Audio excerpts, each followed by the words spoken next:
feminine side. I can be a bit feminist sometimes, but it's in the nature. Don't blame me too much.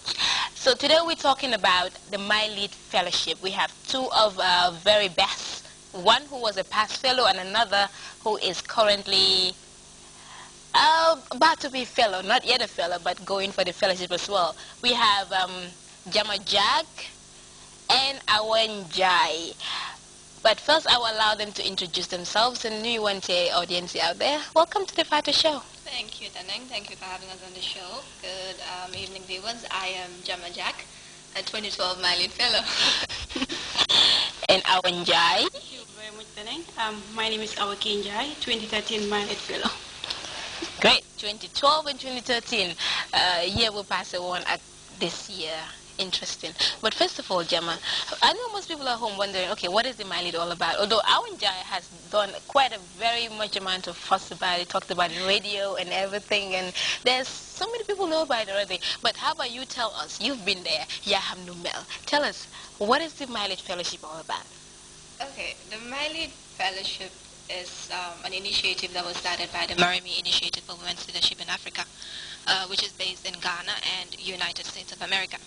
Now, the idea is to inspire and keep young women leaders to take up roles in their communities, initiate projects, change projects in their communities.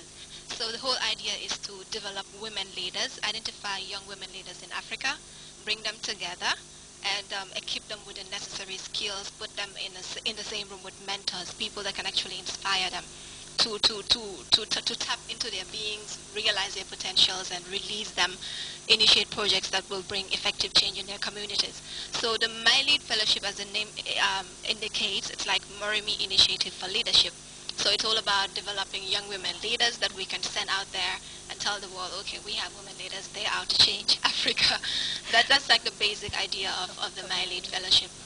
Well, I told you we're talking about feminine today, so let's see, okay, it's a good thing. Give us a thumbs up and a good round of applause. But how long has this fellowship been going on? It started in 2009. That was when they had the first set of fellows. There were, I think, 25 fellows at the time. But as the years went by, the number increased because there was so much potential. The application process is very, very competitive. So as the years went by, I think for my year, we had 28 fellows instead of 25. I think for our year, you still have 25 fellows. But generally, it's 25 fellows. It started in 2009, and it's still going on and will be around for a very long time, hopefully. And if I'm right, I think the very first fellow in the Gambia, from the Gambia actually, was Satang Nabane. It was not Satang. There was another fellow. But Fatima. She is not based in the Gambia, and that's why there is this confusion. She was the first My Lead fellow. She went to My Lead in 2009. Satang actually went in 2010 with Ami Kujabi. Okay, Kujus. Yes. Yeah, good. Okay, Awa, congratulations first of all on your selection in the My Lead. Thank you very much, Taneng. How is the selection like? The selection process? Is it so stringent that it's difficult? Because I remember Lev has given me the form several times and I just look at it and go, I don't think I can really feel this. How is it like? The selection process has really been very, very tough. Looking at the number of people that applied, this year you have more than 2,000 applicants. In Gambia,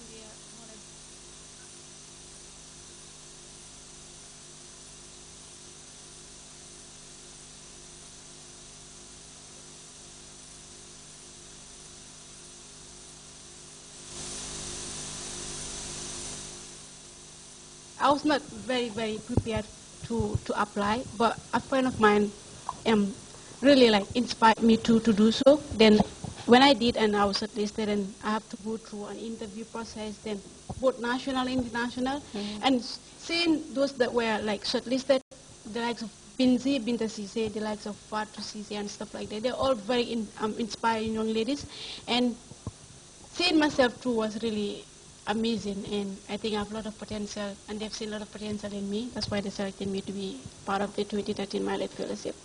I agree with them. You have tons and tons of potential. What are some of the qualities they look for in their My Lead fellows? Because there has to be some criteria, which you two definitely, I'm sure, already passed. Like I said, it's a leadership program. So they're looking for someone who has the initiative to lead. not a follower, but a leader. This is like the main thing. But then they also look out for women who are actually doing something in their communities already.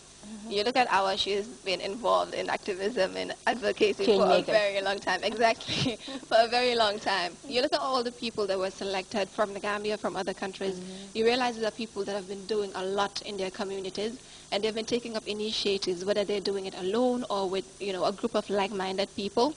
So these are what they are looking for. Not really anything to do with your academic potential. School is like just out. Oh. What they're looking for is someone who can lead, someone who can look at a problem and say, okay, this is a problem, we're going to look for a solution to it. Even if I have to do it alone, I am still going to go ahead and do it. If I succeed, fine. If I fail, I'll probably just try again. But then this is what they look for, someone who has the qualities of a leader, and then someone who is interested in, empowering women, in changing the idea that people have of women. To the feminine thing. Exactly. It is not entirely feminist, like in the radical way, in quotes, of course. Yes. But then this is the idea, like help women to realize their potential, use it, and then get people to, do away with that stereotype that women always have to follow, they always have to be at the back, and So these are the basic qualities they look for. Maybe there are other qualities that the jury does not let us know about too, but then in general, this is what they aim for. Well, if you look at it properly, I could fairly say that yes, it is not a radical feminine thing, but it's that idea that puts women at par with men out there. Women should start leading and not following, and women should do better than just be in the kitchen or being behind and do better. Okay, when you go with gender, I can really tag along a lot. So, Awa, what are some of the activities that have helped you stand out? Basically, I've been working with young women and girls in both rural and urban Gambia. And presently, I work with a network called Activist in Gambia. And what we do most of the time, we advocate for women farmers that are in the rural Gambia because we believe they are the key producers of food, but yet they are the poorest within our communities. So what I do with my group is to campaign and see how these women farmers can be better helped to improve their agricultural productivity.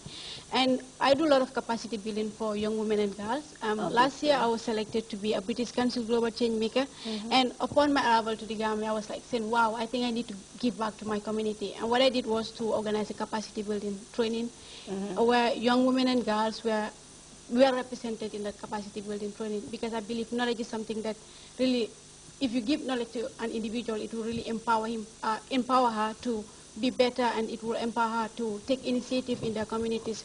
So basically, this is what I do, working with activists as a blogger, and also doing a lot of capacity building training for young women and girls in the Gambia. Not basically centering around the urban Gambia, but as well the rural Gambia. Impressive. Very, very, very impressive. Well, we've heard that from Awa herself. We're going to take a quick commercial break, put some money in the bank, as well as go with the Dealer's Take. MCR, if you're ready, we go with the Dealer's Take.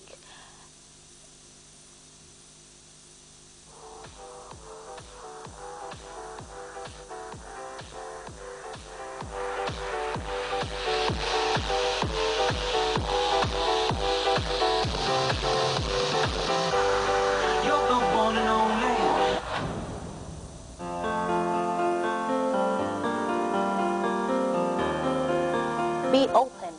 When I was much younger, as I earlier mentioned, my parents always urged me to be a lawyer. Right then, however, I just slightly considered it. Now I've chosen the media, but who knows? Being a lawyer may have been great for me, but since I was never really open to the idea, I guess I'll never know. Remember your values. If you would like to be involved with your family, you will not want a career that requires heavy travel. Take a very honest look at your priorities and understand how or if they'll be affected by the careers you consider. If a potential career will not allow you to live the way you want to, then you might want to check it off your list. Don't settle. If you've been searching hard and continue to be confused, don't give up and settle for something dissatisfying. That said, most of us have to work, and you may need to push through a job you actually hate for a while. If that's the case, find aspects of your current job that you enjoy. See if you can move into positions that allow you to work in those areas or gain skills to transfer to a new job. Switch careers. If you make a wrong turn, you are not stuck. You can change career paths at any time. And besides,